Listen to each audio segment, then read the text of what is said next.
Morning, everyone, and welcome to our webinar today. We've got four great panelists joining us today. First off, we have Neil Artley, who's the head of cyber insurance at Aviva. He has been working in cyber insurance for the last 18 years now and is responsible for Aviva's cyber insurance business, with responsibility for P&L, product development, and working with underwriters on getting a new business. And then we have Lindsey Nelson. She is the cyber development leader at CFC Underwriting. She has over a decade of cyber underwriting experience, previously working with Chubb, Travelers, and WRB. And she currently leads CFC's global cyber development strategy across the business. With nearly 20 years of experience, CFC was actually one of the first companies to offer cyber insurance, and it has one of the largest cyber underwriting claims teams in the world. Their cyber insurance products and instant response services protect more than 50,000 businesses in more than 60 countries. And then we have Mark Hawksworth. He is the Global Technology Specialist Practice Group Leader at Sedgwick. Mark has worked in adjusting for nearly 30 years, with the last 20 focused on technology and cyber claims. And then we have our final panelist is Richard Holmes, and he is the head of cybersecurity at our partner for today, CGI. Richard runs the cybersecurity group for CGI in the UK, which has around 250 people providing cybersecurity expertise and services across all of CGI's clients. Around half of that work in the UK is focused on the government and defence sector, with the other half focused on the financial services industry, including insurance. Richard's background has primarily been in the UK intelligence sector, where he spent around 25 years, and for the last 7 years, he has been working with CGI on developing their services. So our kind of webinar today is looking at how the COVID-19 pandemic has changed the threat landscape for cyber insurance, what that's meant for the insurance industry, and kind of what it means for the future, and also a little bit on kind of some of the other factors that are affecting the cyber insurance market at the moment and the various different threats that we are seeing. So first off, obviously COVID-19 has had a profound impact on the business world in a manner of different ways. One of those has been an increase in the threat of cyber. And Richard, if I could come to you first, can you just talk a bit about how this threat has changed and what that means for businesses? Sure, thanks, Matt. Okay, well, I'd start by saying probably there are a few things. The first is, I guess, the most obvious out there in the press is a sort of big shift in tactics around the sort of phishing campaigns that we all saw. Phishing is all about projecting maybe a new thing. There's some urgency around your need to respond, something scary associated with it. So in some ways, COVID-19 pandemic provided the perfect opportunity for those bad actors to sort of swing behind that. It's not there are any more bad people out there. It's just they changed their tactics, and whether it be making claims for tax relief or holiday refunds or getting tests or test results. There are numerous techniques used. So I think we did see a big shift in approaches by phishing campaigns. Of course, it's a numbers game, right? Just trying to tempt people to click on those links that they shouldn't. I guess more broadly, though, the other main shift has been working practices across organisations and businesses like across the nation and worldwide. That has a couple of impacts. One is a sort of technical impact, the sort of shift to home working, if you like, that happened over a very short period of time, just from a sort of business continuity perspective. That put a lot of new emphasis on remote access for organisations to give access to their systems and information to their employees more remotely. Maybe it drove bring your own device for those organisations that didn't have deployed infrastructure already, and those changes obviously change like the attack surface, if you like. Different vulnerabilities are out there. It's a different set of considerations. The other point to make about that is also the risk profile changes a bit with home working, especially what you call maybe insider risk, whether that be absolutely unintentional, right? People mailing stuff home to get stuff done because they needed to, or sending information through different channels that maybe breach organizational approaches, or potentially, obviously, malicious intent on things. It's different when you're working remotely, not in the office, not the same controls in place. They'd be the main changes. Absolutely, thanks for that, Richard. And Mark, kind of what have you been seeing kind of in terms of the changing threat here? Yeah, Matt, and so building on Richard's comments, we've seen two real big changes. Obviously, people have had to move to remote working, so we've seen a big increase in the use of 365, and the issue there is changing from sort of internal to web-based platforms. The problem has been that credentials have not changed to follow suit, and we've seen compromise of a number of web-based email accounts, leading to increased cyber fraud. To be honest, there's 365 has a number of security tools built in. They tend to be switched off as standard, but this can be checked with the secure score built into 365, which end users should look at if they're moving to this platform. The second issue that we've seen really is related to ransomware. I mean, ransomware is not new, but we've seen a shift in the attack mechanism used during the pandemic. So basically, business has hardened to the previous method of ransomware, which is just encrypting data in situ on the network. But what we've seen is, on some fairly large claims we've dealt with, is an exfiltration of key data from the host network to try to drive the end user to pay a ransom. So there's been a mass exfiltration of data and then the execution of ransomware to lock the data in situ. So again, a change in tactics, as Richard alluded to. We've seen a shift in the way that criminals are attacking businesses. And Lindsey, if I could come to you next. Obviously, kind of this changing kind of the way these cyber criminals are operating, and the change in that threat will have had a profound impact on kind of your business and other insurers kind of writing cyber insurance. What have you been seeing here in terms of kind of the way the threat has changed from an insurer's point of view? Yeah, absolutely. Similar to a lot of comments Mark made, from the insurer perspective, there's certainly been a market-wide reaction that's been fairly consistent no matter who you're speaking to. And the major theme running through that is that there's an absolute need to react to this somehow, whether it's adjustment of rates or increasing proactive security services up front to help actually prevent these instances from happening. I think the overall trend that we can really all agree on is that there's a couple of themes there, two main ones. The first one being that we've certainly seen it become a small business issue where historically it's always been the big FTSE companies that are making the headlines. The latest stat that I saw said something around the lines of 70% of ransomware attacks are actually impacting companies who are making less than 50 million in annual turnover. And when we look at our own statistics at CFC throughout 2020, we saw over 2,000 cyber notifications over the year, and that certainly rings true with our stats as well. And small businesses, particularly, in the midst of a pandemic and other things going on, are certainly the low-hanging fruit, mostly because of the perception that they don't think that they're going to necessarily be a target. They also do tend to lack IT budgets and resources, and they can also be collateral damage in larger attacks affecting people where they're hosting on their platforms. The other, in terms of insurer market reaction, which I suppose is the second part to that question, and cyber insurance is really evolving to become more of a security-led solution now. And cyber insurance does, as of today, feel really more like a proper in or out class in terms of insurers offering products. So there is a realization that established cyber markets are seeing that it's not simply enough to provide a reactionary incident response policy. They've really ramped up their products and offered clients a way to actually get ahead of claims before they happen. It's not uncommon these days to see a lot of cyber insurers offering scanning tools that will do things like detect if credentials are being sold over the dark web, if any open RDP ports exist that might lead to a ransomware attack down the line.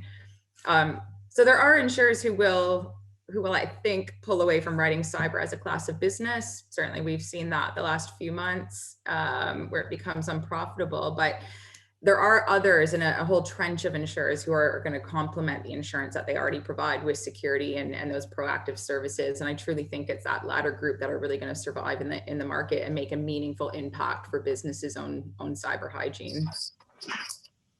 Absolutely. And Lindsey, have you seen kind of any changes in terms of things like frequency of claims or the severity of claims since the pandemic started? Yeah, I think there's a natural headline that's sort of made its way through the media throughout the course of the pandemic of remote working equals more cyber claims. And certainly cyber claims have been going up during the pandemic, but they were also going up long before that. And I think we're going to expect to see them to go up long after.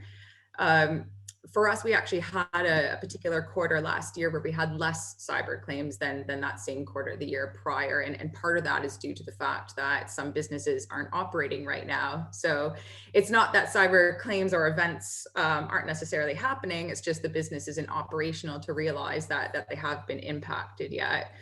But what has changed is, to your point, the severity of those losses. So even where the frequency is down, the severity is often much more than it was the year prior, working on less claims. And that's the impact, of weaker security controls, cyber criminals doing more targeted attacks. There's a data exfiltration component where they know that they can demand larger amounts of ransoms because they've got confidential information they can threaten to release to the public. So there's a number of factors involved with that, but essentially cyber criminals are staying alert throughout all of this and really doing their research to get the maximum monetary amount from their victims.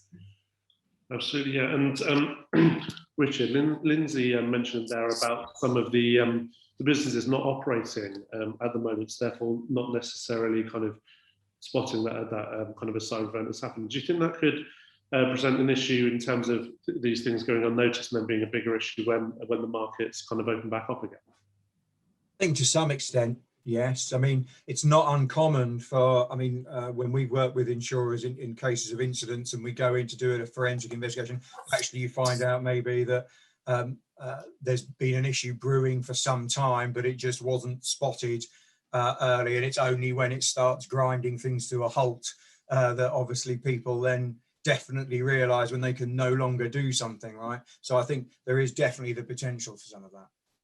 Absolutely. Okay, thank you there. And Neil, I haven't forgotten about you. If I could come to you now and get kind of a take on what Aviva's been seeing kind of in the market since the start of the pandemic.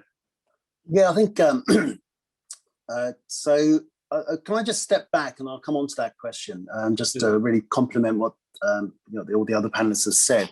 I think the bigger picture here is that we're going through this industrial revolution 4.0. Much more remote working, a lot of digitalization and change, and I think all the pandemic's done is just sped that up. So the fact that we're working from home is now we've all become kind of like gig workers, haven't we? There used to be freelance workers. I notice like yourself, Matt, you're a freelancer. Well, now that's coming to the corporate world. We're all kind of flexible working, etc. And with that comes a change in corporate controls and culture. So, to answer your question, what we've seen is the kind of losses we've seen, such as fund transfer fraud. And for those unfamiliar with it, it's just someone at Office 365, as Mark mentioned, someone hacks in or send some false banking credentials on behalf of a vendor or supplier, and then just the money sent on to that new criminal, and no one picks it up. And why is it not being picked up? Partly because of weakened security, as Mark said, credentials have not kept up with the change, but also people not talking to each other, not turning around and going to somebody at their desk and saying, look, oh, by the way, can you, does this make sense? They're kind of remote, they're alone. So we've seen a couple of those. And also in addition, we've seen furloughed workers who are doing jobs they wouldn't necessarily do, say in the accounts department or something like that. So there's been a number of changes which are going, but I think picking up on what Lindsey said, there's been change, it's had impact on claim, and it will continue. And for Aviva, we are seeing cyber as more and more of a key product. it's too general an exposure to be a specialist product. You've got some specialist niche products in the market. Let's take life science, biotechnology. You need highly skilled underwriters who understand that and do it. And it's not a massive segment of the economy. But cyber affects everything, and everyone needs some kind of protection. And I think this is where the insurance industry can grab it, not just offering traditional reactive insurance products, but as kind of Lindsey said, cyber as a service, cyber insurance as a service, that you can actually respond, pre-respond to issues and reduce the exposure. And when it goes wrong, then step in and help the client resolve those issues. And when we were all speaking kind of last week in preparation for this call, it came up around kind of, I think Lindsey touched on this earlier as well, around how the pandemic maybe has highlighted kind of the threat of cyber among particularly smaller businesses. So do you think this could be a kind of a real opportunity for the insurance market to kind of get further penetration into these areas? Yeah, it's not only a business opportunity. I think we, in insurance, we have, a wider corporate and social responsibility, which we have done. So I think it's interesting. We certainly had conversations, and I know, I'm sure other panelists have been involved. There's conversations with the government. They look to the insurance industry to improve the overall risk. Just give you an example, Thatcham, the Motor Insurance Bureau has improved the safety and safety of cars. And it's done it by way of punitive pricing. So cars that have poor security, or poor safety and/or security, are penalised in their insurance rates, in some ways becoming uninsurable. So car manufacturers change how they manufacture it to make sure they've got a competitive product which can get insurance. And I think a lot of the government departments have seen that as a success for the insurance industry to actually do that, by way of supporting things like cyber essentials. I know that's probably going to come up in later on, Matt, but and other things to actually improve the overall cyber hygiene of the United Kingdom. And there, I think there's a real role for the insurance industry, not only just as a business product, but actually as a wider social responsibility, which I think we've always done, and it'd be good to continue doing that. Absolutely, yeah, that's a nice point of view, that, Neil. And Lindsey, kind of, would you guys at CFC agree with that? What have you kind of been anticipating there? Yeah, I think there's a huge opportunity at multiple levels, depending on where you are in this chain, to start talking about cyber insurance. From the insurer level, there's certainly an opportunity to develop cyber products because there's an obvious demand for it from clients. And I think there's a growing realization that it's the number one exposure for a lot of businesses, as Neil mentioned, as we're in this technological revolution, and there's such a reliance on technology for businesses, more so than they realize even. I think for those developing cyber insurance products, though, that, at the simplest level, cyber products are service-driven solutions. So it's not enough to just come out with a product and a privacy lawyer for a claims solution. It's not going to cut it with the technical claims that are coming forth. So there would absolutely need to be a heavy investment into security, IT resources, what's offered up front to clients as part of that. For brokers, certainly 100% opportunity there. And from what we've seen in the last year, if they haven't already started to develop cyber strategies and concerted efforts to mandate that their wider teams are selling cyber as a product, they're starting to now to bring those up in all client meetings. And I think there's also a realization that if they're not going to be talking about it with clients, somebody else, one of their competitors, will be as a way into their larger insurance program. From a client level, there's historically always been a little bit of hostility about the concept of cyber insurance, particularly if it's an IT manager of the company or CISO, who might perhaps look at cyber insurance as suggesting that they need it because they're not doing a good enough job with company security. But cyber has always really been there just to complement the IT department with incident response services, and those can be two very different functions of the business. So I think there's as more cyber claims are happening, there is that understanding that there's the human error element to businesses. So 80% of the cyber claims that we see at CFC are all human or employee error driven. Those are things that the IT department can't account for. And things like clicking malicious links, and funds transfer fraud, like Neil mentioned as well. So we would always make the suggestion that cyber now has to be framed as a must-have conversation rather than a nice-to-have. And certainly, taking an educated guess, we think that around 15% of UK businesses are buying a policy as of today. So huge opportunity for people to be doing a lot more. Absolutely, yeah, and I suppose, sorry, Richard, if I can come to you now as well. Obviously, a big kind of opportunity for insurers and brokers here, but I suppose a lot of the cyber criminals are seeing this as an opportunity for them as well. Does this mean that kind of cybersecurity kind of professionals are having to increase their efforts to kind of keep up as the threats change and as kind of the way that these cyber criminals operate evolve as well? For sure. So I think same principles hold in security, right? But as tactics change and the threat landscape changes, so the application of those principles need to change and reflect that. A good example of that would be phishing awareness training. We've talked a bit about the whole phishing, very much as Lindsey said, it is more often than not the start point for some of these incidents. So expending effort doing training and awareness. I mean, I don't know, most companies now, so we certainly do it internally to ourselves, but we also provide services to others about sending, pseudo phishing emails to your own employees to see if you can tempt them to click. And if they do, then they get like a little micro training package saying, oh, you shouldn't really have done that. That type of thing, just to keep people on their toes and alert them, as an example. Equally, the need to keep up-to-date threat intelligence for your IT security operations team, so they know what the latest tactics are and then can take the right defensive posture. And I guess more generally, as Neil said, actually, the whole information revolution that we're looking through, the broader trends of more data, more connectivity, more different types of devices, and faster change by organizations as they move more quickly in the market. All of those trends drive the need for having a sort of paradigm shift, if you like, in making sure you've got a holistic approach to cybersecurity. Absolutely fantastic. And I was just about to point out to all of our attendees here today that down at the bottom of the screen, there's a little Q&A button. So if you do have any questions, feel free just to type them in there and I'll put them to the panelists. We've actually had one question here from a James Strachan, and it's one probably I'll come to you on first, Neil.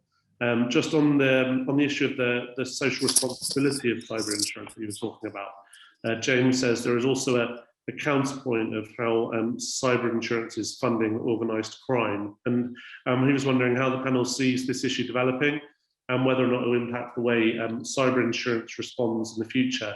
And he's thinking particularly around responding to things like ransomware payments. Yeah, and obviously, I think it is a contentious area, and something we've certainly liaised with industry bodies and of crime enforcement bodies. And I know, Lindsey's colleague Graham Newman has been very vocal about this as well, and I certainly would agree with him. Is that, first of all, as Lindsey said, cyber insurance, so I'll take her 15% number for penetration. That's all that cyber insurance covers. So by that nature, 85% of all ransomware payments are not paid by insurance companies. So it's only a percentage anyway. And secondly, as we avoid at all costs to try and pay the ransomware. It's not something that we look to do at all. But you're left with a very difficult dilemma with a company where you're liaising with the police, you're liaising with the security services in these claims, and we do due diligence on the company who's in behind the scene, the criminals who are behind the scenes, and you've got to make a decision. Do we not pay the ransom and let our business fold, or do we pay the ransom and enable? And there's additional checks that these guys are doing, working on the dark web, to say that actually these guys are honourable thieves, if such a thing can exist. But they will pay it, and you will get your de-encryption key, and you can go up and running. And that is a very difficult dilemma. We've had conversations with law enforcement, as I said, and we've not received clear guidance on exactly how they wish to proceed. Although I do know the director of the NCSC, whose name escapes me, and I apologise, has said that cyber insurers shouldn't be doing that. Well, we're a heavily regulated industry. If government says that to us, we will not pay it. But I would still ask them to answer that question of how do we deal with our end customer, who may be going to have to close their business and lose 200 people, absolutely no fault of their own, just do a minor lapse in security, their business is gone and their jobs have gone. So, we're continuously discussing it. It's not unknown for insurance industry to pay kidnap and ransom insurance, for the obvious. So tell us, as the Italian government has said, we won't pay it. But if you are saying that we should try and protect our end customers and work with them, then we will try the best way legally to actually pay those ransoms when it makes sense. So yeah, it's a real tough one, and I'm not saying it's not a hard decision, but we're trying to make sure our customers survive after a particularly unpleasant incident. Hopefully that answers the question. Maybe a bit long-winded, Matt, but we'll go from there. That was really good. Thanks very much for that, Neil. And Mark, do you have an opinion on that at all? From my perspective, I think I've heard an analogy previously that does domestic insurance fund burglary? It doesn't. It's to put the policyholders back in the position should they suffer from an event. And exactly as Neil said, there's some similar situation there. I've had businesses where if that ransom isn't paid, the business will go under, and therefore the owners of that business have, if there's no cover under the policy, have still taken that decision to make that ransom payment. And the thing is, as Neil's alluded to, the industry is heavily regulated. Sedgwick is an American-owned company, and there's an OFAC advisory that we have to jump through hoops before we even facilitate anything like this. So we don't go into these things lightly. We take these things very seriously, and and have to make sure that we don't fall foul of any of the regulations. Fantastic, brilliant. We've got a couple more questions coming in now as well. One of them, I think we'll be kind of touching on that topic a bit more later, so I'll come back to that one. But we've got a question here from Chris Lockwood, and I think this is picking up on your point you made, Lindsay, earlier, that 15% kind of a low take-up rate for businesses having the correct cover. And is there a lack of take-up as financial directors don't take it seriously when the IT manager or risk manager states that they need cover? Lindsay, maybe if you could just kind of pick up that one and what you've been seeing in terms of conversations. Yeah, it's interesting to refer back to that statistic, because just going back to the previous question as well on the whole ransoms issue, and is cyber insurance, I should say, fueling crime.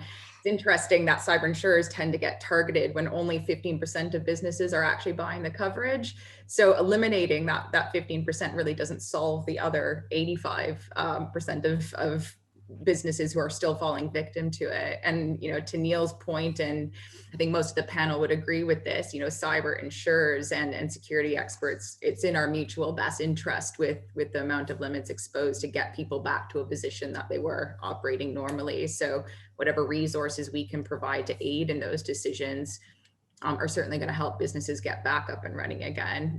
Otherwise, most small businesses at least are going to feel like they have no choice but to pay the ransom because they don't know how to recover without doing that. So it's an interesting topic, and certainly one we could probably spend a whole other session on.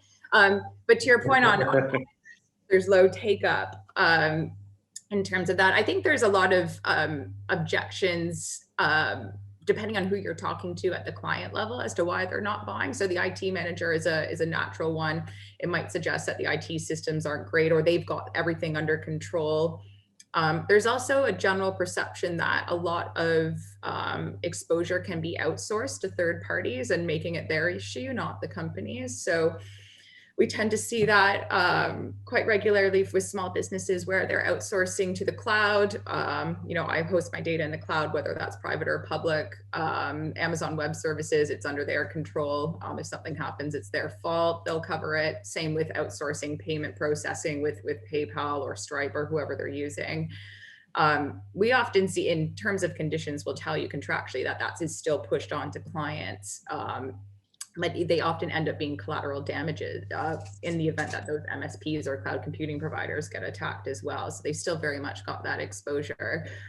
I think the sort of the last point to just contribute to why there's been low take up is just really the way that the insurance market has sold the product as well.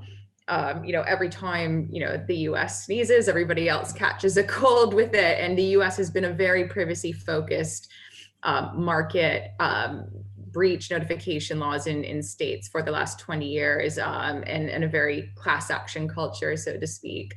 In the UK, it's just the statistics just don't line up the same way. In the UK, we see much more incidents resulting from cybercrime and social engineering fraud. Ransomware is starting to ramp up quite a bit. So historically, cyber insurance was always associated with a large company issue on the FTSE or the Fortune 500 list, only the ones that we read about in the headlines. And it was very heavily focused on privacy and GDPR, which everybody was talking about in 2018. I think now we're really understanding that cyber offers so much more than that. And it's a lot more relatable to businesses that don't necessarily have PII or confidential records because it can cover that systems business interruption angle. And everybody's got a theft of cash exposure, regardless of whether they hold data or not. Yeah, no, fantastic. Okay, and we've got a lot of questions coming here through the Q&A, and I will come back to those a bit later. But I'm keen just to kind of move the conversation on a bit now to kind of the second big question on our agenda today, and that was around kind of the shift to home working. Mark, if I can come to you first on this. Obviously, this has been a massive change for the way businesses operate. We did touch on this a bit earlier, but maybe you could kind of just speak to us a bit about kind of why this leaves businesses more exposed to kind of cyber threats, and maybe a bit about what they can do to kind of help mitigate those risks as well. Sure. Thanks, Matt. Yeah, and I mean, I've already covered off the 365. I mean, that there's been a shift, and I understand that, the likes of Teams and a range of products within the Microsoft web-based suite of software. I can see the drive to doing that, and it's a nice, easy solution during the pandemic when people had to move and change the systems. As I said previously, the problem is people have not kept up with credentials, and we've just seen lots of breaches of email accounts. So that's one key area. Again, back to one of the points that was made previously is that, again, staff working in isolation, they're much easier to for scams and fraud because they can't get hold of colleagues. If they're working in teams, as Neil alluded to, they can go and chat to somebody in a team when you're remote. And again, the criminals perpetrating these frauds are very sophisticated. The social engineering techniques used tend to put those members of staff under a time duress. And so they're working to what they think is a time deadline in terms of those payments. So again, they add pressure that way. We've also seen an increase in with people working remotely, using sort of personal devices getting into the mix. And the problem is when you're transferring stuff between commercial and personal devices, it can pick up viruses along the way, and that's resulted in a number of malware related claims that we've seen where it's been picked up from personal devices and then transferred onto commercial networks. I think the key thing for me was the fact that businesses had to respond to COVID very quickly, and they've not had a chance to plan for this. So they literally just had to go with it and try to implement these things really without the appropriate planning. And so this instant sort of move to remote working staff significantly increased the attack surface of a lot of businesses and provided new entry points. Certainly one of the things we've seen is with businesses going out to vendors to implement things very quickly. We've seen a commonality where vendors tend to have their own access points into networks, and so we can have a policyholder with, say, 4 or 5 different mechanisms into that network, which is where the vendors are specifying, actually, this is the mechanism that we use. I think from our perspective, and certainly we push back when we're appointed on these claims, is to say, actually, it's your network, you're the policyholder, you need to be stipulating to the vendors, actually, that this is the access point to your network, and they need to match their systems to get into the portals that you set up and not the other way around. And indeed, we've seen some claims where old access points used by vendors that are no longer used have just been left open. And so that again, that further increases the attack surface. So it is a case of, if you are working remotely, manage that digital surface and not have these, a large number of access points into the network.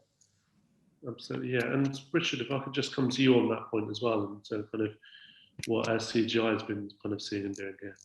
Well, I think actually Mark's articulated very well. Like, there's a range of problems that you have to look at, and of course, as Lindsey said, actually, especially for SMEs, actually, like cloud services, right, often provide actually a very good mechanism of running efficient services. But there is this sort of shared responsibility model where cloud providers generally do take very seriously their side of what they need to do from a security perspective. But there are absolutely things you need to do as a consumer of cloud services to make sure that you use them appropriately, whether it be turning on the right authentication mechanisms, making sure you know who is accessing those services, configuring and taking up like the appropriate logging or monitoring, etc. So often actually it's not that cloud services are bad, and actually they can be very, very good. It's a matter of making sure that you understand the security context of them and do the appropriate things so that you can then use them safely, right? Absolutely, yeah. No, thank you very much, Richard. And if I can just stay with you, we've had a question from Jeff Keeg coming through the Q&A. Sorry if I pronounced that wrong, Jeff. He said at the start of 2021, he saw 3 lists from insurers of things that insureds should do to reduce cyber risk, and not one of them mentioned to train their staff continuously on the threat. Kind of how does that square with you, given that we've already heard that kind of human error is a big factor in kind of these claims arising? I do think that it is a big issue, right? I mean, training stuff isn't the overall answer, and it doesn't have to be the overall answer, because security is like a holistic thing. Generally you've heard of defense in depth, right? So if people click on the link, you can have other controls in place that then look to mitigate the issue and stop things from happening. But often they're initiated by some unintended action by one of your users. I've just undertaken my annual security training policy. Often companies now, I think, do have mandatory training on things, and actually I think especially on things like phishing, keeping that up to date on a rolling basis so that it just keeps you on your toes. You don't just sort of click on the link and get going, and linking that to some sort of training to say, well, look, here are the things you should be spotting, this is what we're seeing now, is really important, right? It's user awareness, not only of the IT department, if you like, but the whole workforce is definitely important. Absolutely, yeah. And Lindsey, if I could come to you next, obviously kind of this could be a long-term change in terms of the amount of time kind of the workforce spends working remotely. Do you think this is going to have kind of a big impact on kind of cyber insurance going forward? And are there any changes that kind of insurers need to make to account for this? And just one other point is we've had a question coming through on the Q&A from Tom Engley. He's saying that how does the panel see about cyber insurance becoming compulsory for businesses? And I think he's saying that's what they do there in Denmark. And other insurances like motor are compulsory. So do you think that's something we could see in the cyber market over here as well? Yeah, good question. In terms of what insurers are doing to help policyholders with the risk, I think we're really fortunate that cyber is one of the lines of insurance where we can actually do something about preventing claims before they happen, from the moment that people actually bind the policy as well, rather than sitting binding the policy and hoping a claim doesn't actually come through. And of course, as I mentioned before, it's only in our mutual best interest that we do provide as many tools up front with the policy to prevent that from happening. It's quite common across the industry now to see various risk management tools offered as part of that. I know phishing training's been mentioned a number of times, which of course is there to combat the human error element.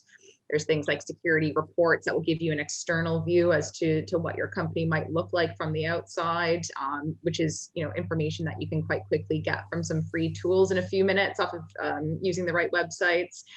At CFC in particular, we acquired a company called Threat Informer about 1.5 years, 2 years ago now, who do a lot of work around external scanning of our policyholders. We've got a cyber threat analysis team who now inform clients of vulnerabilities through a mobile app. So it's hugely valuable to be able to see cyber insurance working, from day one.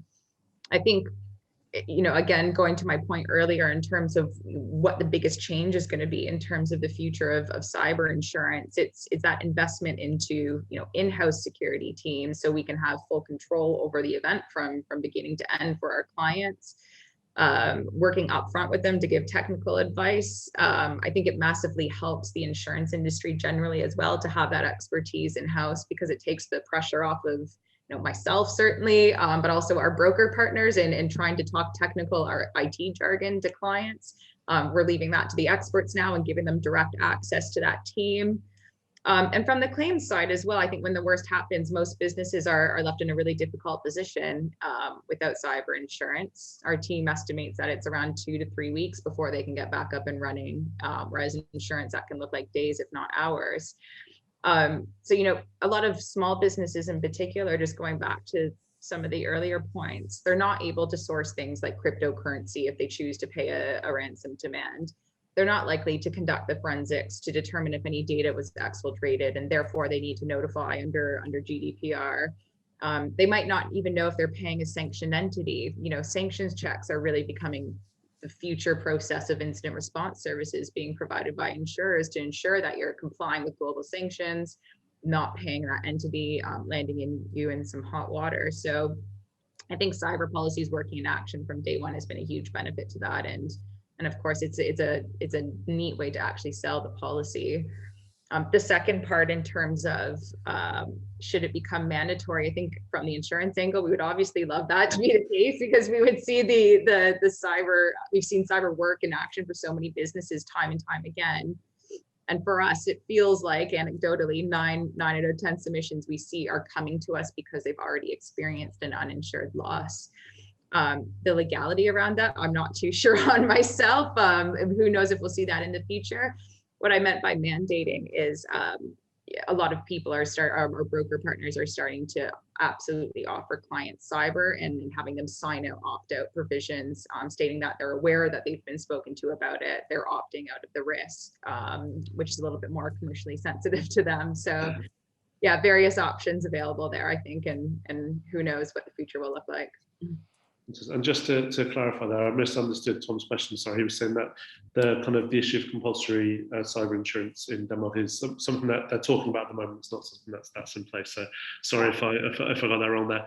Okay, and moving on to a slightly different topic now, but still on the home working angle. Neil, if I can come to you. Obviously, there would have been a big operational challenge of moving all of your workers to remote working, especially so quickly. How did Aviva go about handling that? What were the challenges you faced there? I am, not just an employee of Aviva, but I'm genuinely amazed how well it was organised. I'd be lying to say there weren't some challenges, especially for people like myself. I mean, you soon found out where you were in the organisation. They made it quite clear. Are you critical? Are you customer facing? And are you actually helping Aviva to manage their customer relations? And for those of us who didn't, we were maybe had limited VPN access, etc. But the customers were always core, and those who are dealing with brokers were always core. So we had to move from multiple offices throughout the UK, the Republic of Ireland, to having 16,000 home offices. And to the logistics of that over a 2-week period, and now it's up and running. It has been very good. We have, our CISO team takes our security incredibly seriously. You can imagine the amount of personal data we hold and confidential data we hold. So we have the challenges about remote working, about access to some of these tools that are out there. So, common, say, for example, something like Dropbox, what kind of controls you have on place for that, about keeping the data within the company. So those are looked at very carefully by our CISO team. And, I think for some people who compare their personal experience to the work experience, they find it a bit frustrating, but that's kind of control you just have to accept now in this remote working. So overall, I think we've handled it very well. And, certainly we've had positive feedback from our brokers and from customers who've said that they haven't noticed the change in the transition. So I think it's, we can pat ourselves on the back, but I'm just saying, obviously I experienced it from Aviva. I know many other insurance companies did it equally as well. So, our experience is not completely unique. So I think as an industry, we handle it pretty well. Absolutely fantastic. And just before we move on to kind of the final question around kind of other threats and developments, we've had a couple more questions come in from attendees. First one from Paul Peters. Actually got, I suppose, a couple of points here. This one maybe to come to you on, Richard. He was saying kind of international payment systems such as SWIFT have mandatory standards for users to attain. Do you think that the insurance industry could kind of petition or advise regulatory bodies to have similar standards for kind of the insurance industry, so that kind of improves general business cyber hygiene, and also with kind of company networks being connected internationally? Does that mean that there's kind of threat from the different levels of security standards that are in place in different international markets? Okay, thanks for that. So in response to that, I'd say that, well, if I take the second part first, international connections, I'd say whilst there might be preferred different standards, some of them mandated, some of them just widely adopted differently internationally, in general, there is a reasonable mapping between them. It might take organizations that operate internationally a bit more effort to demonstrate that they comply to sort of multiple different frameworks or approaches, but in general, there's pretty good alignment. I do think, codes of connection, where you have shared services, that if you want to take part in the shared service and connect, you've got to live up to some particular standards. That sort of approach in the example that Neil gave, absolutely are useful, right? I mean, there are things, I'd say there are obviously a number of different types of cyber standards that could be done. In the UK, the NCSC has done a pretty good job at promoting a few different things. One of them, for example, is Cyber Essentials.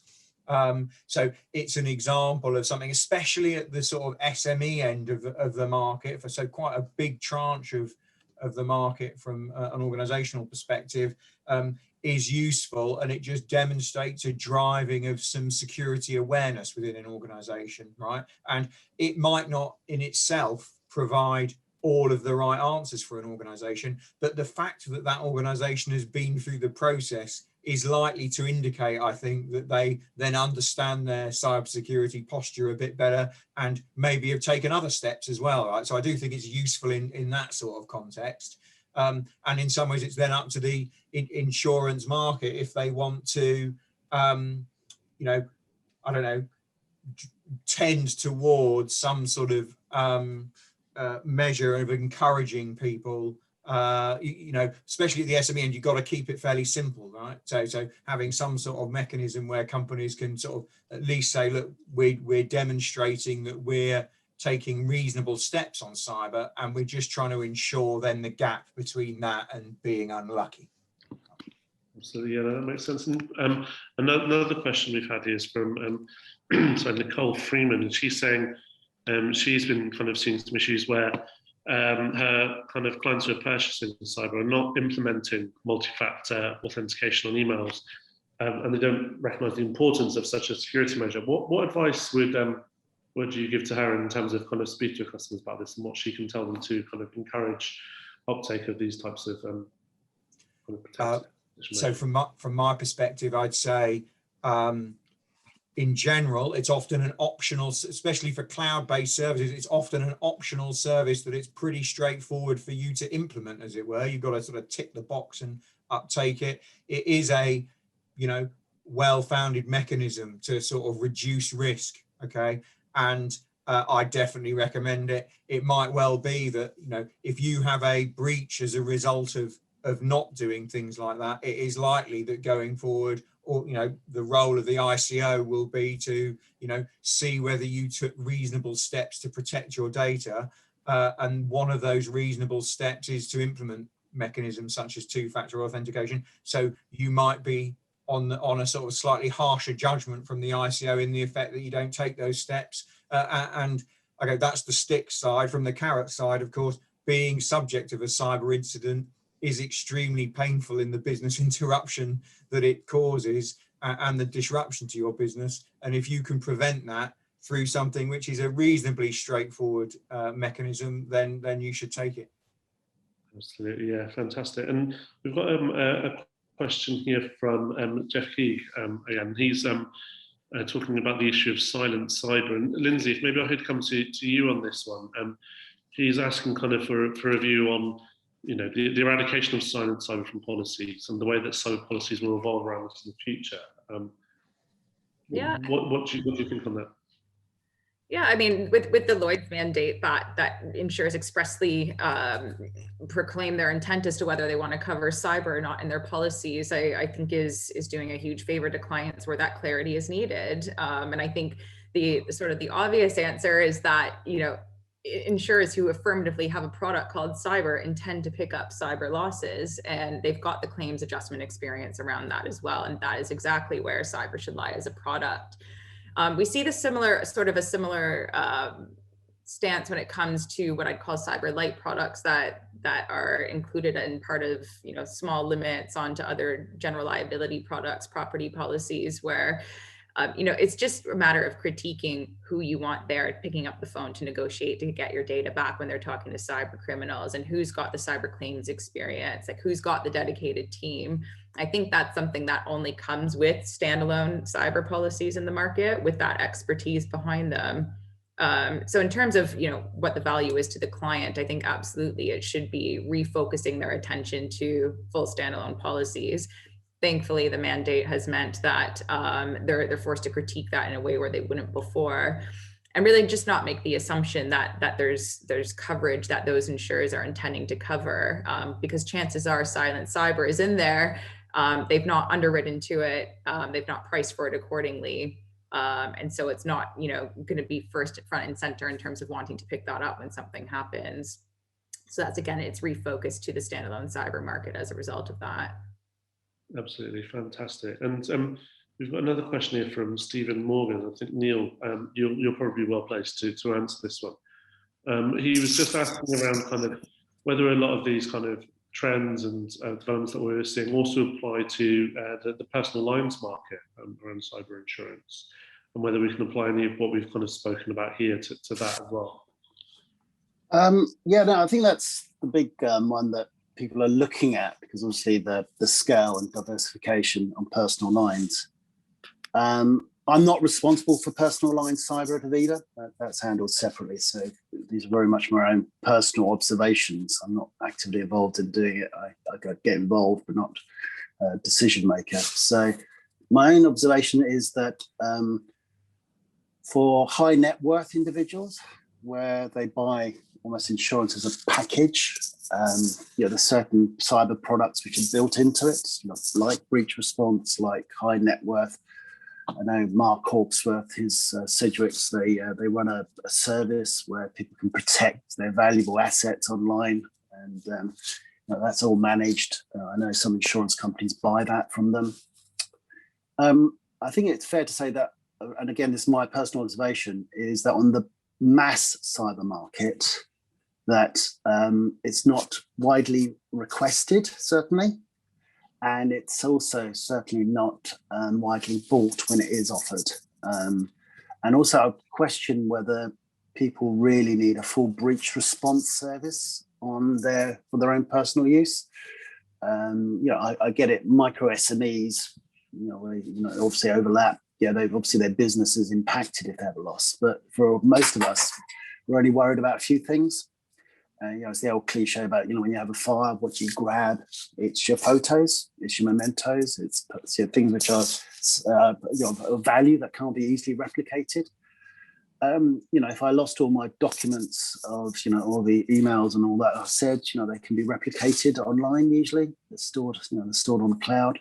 So I think it's not being purchased or it's not being requested at the moment. But I think there's potential for growth in the future. I hear that, I've been contacted, my colleagues are looking at this. So yeah, it's something which could develop. At the moment, it's a very nascent market. It's still not quite there yet. That's brilliant. Thanks very, very much, Neil.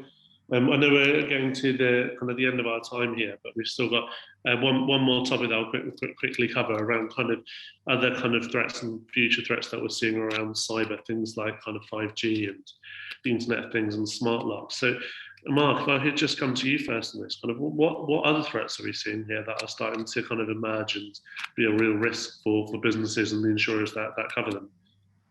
Yeah, so one of the threats that make me nervous is 5G, as you've alluded to there. I mean, the problem with 5G networks, and when I say problems, end users are going to get a really good benefit from this, very, very quick downloads and, a whole plethora of new services that we just can't provide at the moment. So there are genuine benefits to end users. But on the flip side, what makes me nervous is cyber criminals have demonstrated quite efficiently they're very good with software. And the problem that I perceive with 5G based networks is we're moving from sort of centralized hardware based solutions, switching solutions to software-based digital routing. And the issue there is that the natural choke points that we have with 4G at the moment, we can stick firewalls and a whole range of hardware protective devices in. With 5G, it's not quite so simple. And you've got software networks managed by software. And the problem is if somebody can get into those networks and gain access, rather like hackers currently do with administration accounts on traditional networks, they potentially could gain control of those networks, and it would range would create a number of issues. In terms of the IoT point you raised, what we're going to be doing is connecting a lot of endpoints to that network that potentially are built for the functionality, usually with security potentially designed as an afterthought. And so the problem is you've got all these functional devices. I mean, they could, I think we talked about this previously, is if you've got a particular genus of IoT, we see it a lot with CCTV systems, for instance. Once that CCTV system is compromised, it invariably doesn't get updates, not the same as, say, servers or workstations. So it might be a particular product that's not updated. And then the problem is if criminals scan for those devices, they can very quickly build up a network of these devices that can be used in, say, denial of service attacks. And again, people tend to think of IoT, they're thinking of domestic and they're thinking of health devices and the like, but as means of an example, there was a situation in 2018 where a Las Vegas casino was breached after the hackers accessed a vulnerable smart thermometer and used that as a breach point to attack the casino. So again, wider ranging, but we have seen issues with IoT devices. We've got a personal lines claim at the moment where a domestic environment has been compromised and the criminals, gained access to a whole range of domestic devices. So it's on the horizon, but it is coming, and we need to be thinking about products to protect people in this sphere. And Richard, if I could come to you on that same point as well, please. Well, I think you're muted still there at the moment, Richard. Sorry, hit the button twice. I'll just mention the thing around smart locks you mentioned as one example of an IoT device. I do think that is fascinating, and the whole implication where, of course, users will typically go to those because it's all about the convenience and the benefits they provide.